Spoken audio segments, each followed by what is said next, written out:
surprised at the amount of books that I DNF'd this month. I feel like I need something that always hits, and dark academia is something that always hits for me. And look at this cover. Like it's stunning. Hello and welcome back to my channel. If you are new here, my name is Kirsten, and today we are going to be talking about my December reading wrap up. December was, I feel like, a really strange month for reading. Most things obviously are going to be seasonal reads or wintry vibes, but I was surprised at the amount of books that I DNF'd this month. And I'm proud of myself for DNFing them because there are too many good books out there to just power through a book that you really are not liking. I actually did a really fun reading challenge with my book club on Instagram, which is now being moved to Patreon, which I am so excited about. We did an all aboard the Reading Express challenge where we used this card and we had to start at the back of the train and work our way through the train or the train cars to get to the front of the train. The first book that I read was The Bad Boy Rule by Maren. This is a special edition copy that I got from my Probably Smut subscription box. This was actually one of the last books that I got from that subscription box before I ended up canceling it, but I absolutely love the cover art on this book, and I'm really disappointed that I didn't end up loving it as much as I wanted to because I love a sports romance. I thought hockey, wintertime, perfect combination, but I feel like there was just not enough plot.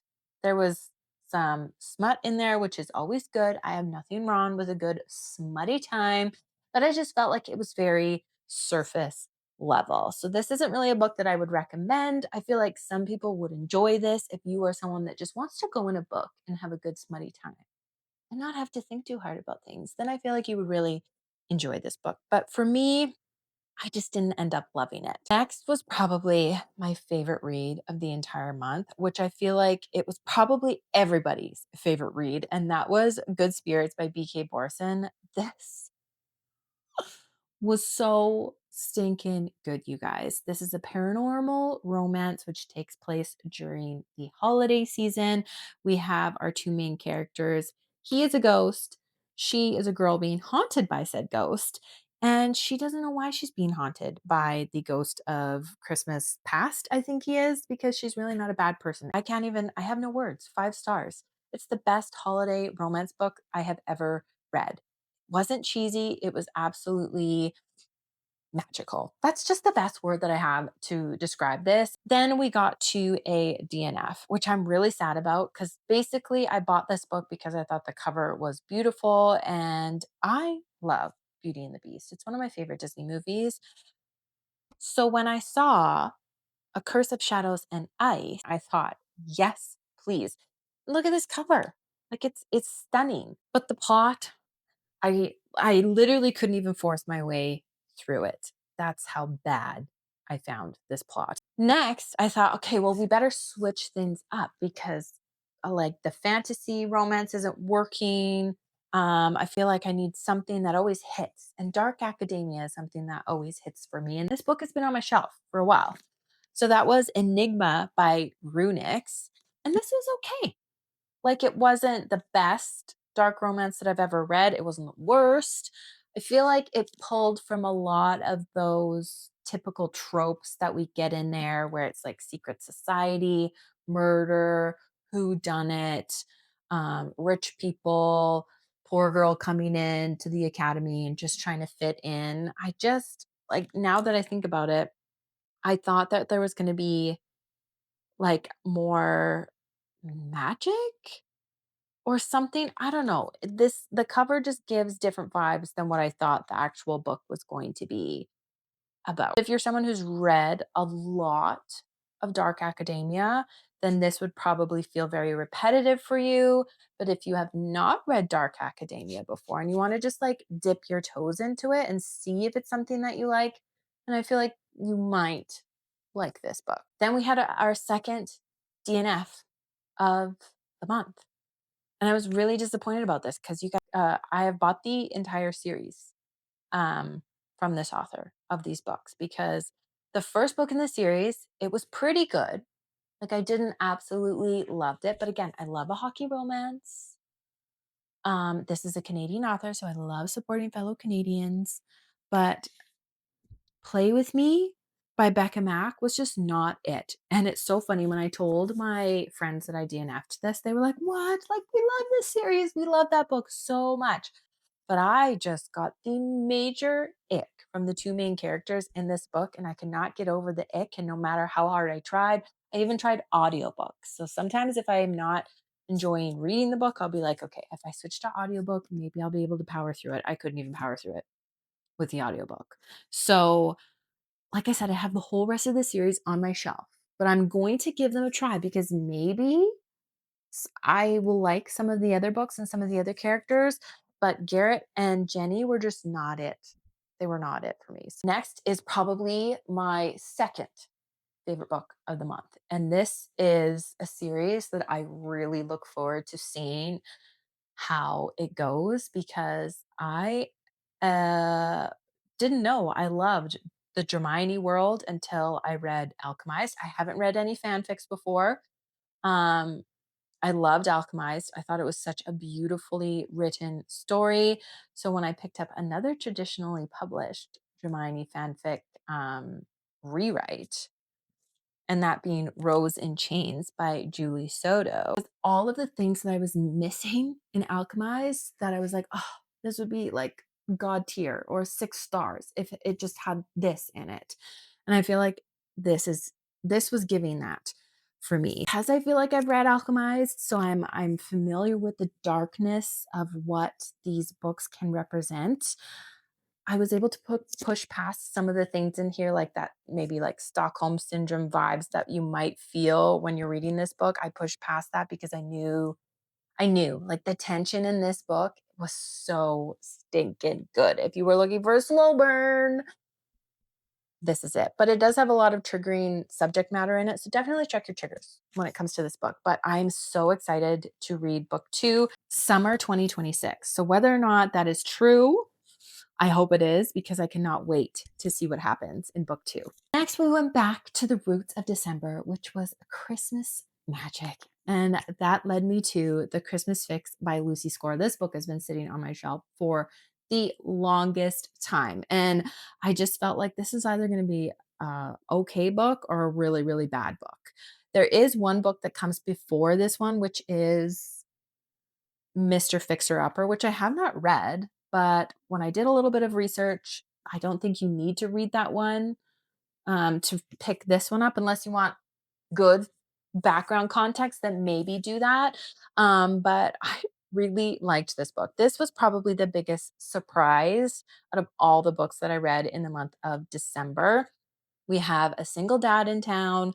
We have our main character, Kat, who comes in. There was like a hurricane, and her and her TV show come in and rescue the town. But Noah, who is the mayor of the town, wants no part of it. And the tension and banter and how they just got under each other's skin. And this one was just feeding. It was everything to me. I stinking loved it. And I can't wait to go back and read Mr. Fixer Upper, because I actually quite enjoyed this book by Lucy Score. Next, I was influenced, you guys. I read How My Neighbor Stole Christmas last year, and like by Meghan Quinn. I feel we all did, and we were all like, okay, that was a book.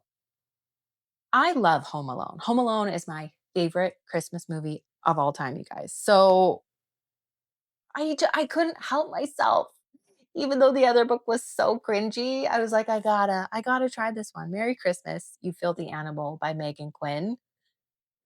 This was again one of those books where it was really good and really funny and really cute until we got to the smutty part, and then you're like, "Hmm, okay, we just keep getting cringier and cringier, and I don't know how I feel about this, but I'm gonna keep reading it because it's like a car crash and I just can't look away." So that was this book. But if you don't want to take writing seriously and you just want to have a silly, funny, spicy time, then I feel like you would love this little series that she has written. And I'll be interested to see if she comes out with another one in 2026. and whether or not I will be bullied and influenced by no one other than myself to pick that book up as well. Then we have this one, which surprised me. We have The Mating Game by Lana Ferguson. And apparently I went down the trail of Omega verses all of a sudden in the end of December, because those were the last two books that I read. This one came in my Lit Love box, and it smelled like peppermint because of like what came in the box with it. And I just like, I would sit there and sniff this book while I was reading it, like one of the feral shifters in this book. So I don't know. I just thought that was a funny little tidbit that maybe you needed or you didn't need to know while I was reading this book. But this is a book about a contractor named Tess who comes in to fix in this log cabin resort, in the hopes of, again, getting like a TV, HTV reno show. So that's also a theme in the month of December for me that I didn't realize I had. The alpha wolf shifter Hunter isn't too sure about her coming in and fixing up his dingy little resort thing that he has going on. Things get very Omega versy, if you know what I mean. You know what I mean. But it was good. I don't know. I liked it. It was a good time. If you liked Mate by Ali Hazelwood, I feel like you would also really like The Mating Game. I read two other books on my Kindle this month as well. This book here and this book as well. Both of them were all right. And that's all really I have to say about them. I don't remember much about either of them. This one had something to do with sports romance in the holidays, I think. And then this one was kind of like it was a mix on it was inspired by the Christmas Carol, but it had something to do with like murder mystery, but it just wasn't it for me. So I really tried. Oh, and then I listened to these audiobooks. These were also really funny and really silly, and they were short, and they were just a joy to listen to in my earbuds while I was decorating and cooking and doing all of the fun things. Technically still haven't finished this book yet because we are still in December and I am about 50% of the way through.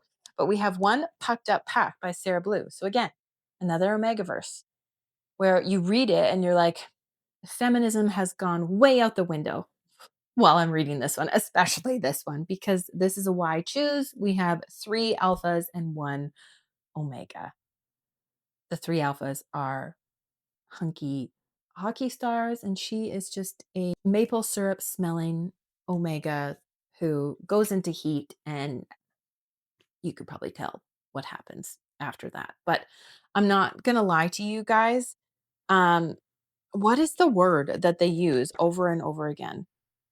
Scenting mate scenting, I don't know, but there was a word in here that has been used far too many times, which is getting it bumped down a rating, which sounds so silly, but sometimes if a word is overused in a book, it will automatically bump down your rating. So December was a very wacky, weird month of reading. What a way to wrap up the 2025 reading year. I am so excited to see where 2026 goes. And hopefully we'll start off on a less funky note, like how we ended 2025. Make sure if you're not already doing so, you like this video and you subscribe to my channel because there will be tons more bookish content coming in the near future. I love you guys so much and have the best day ever.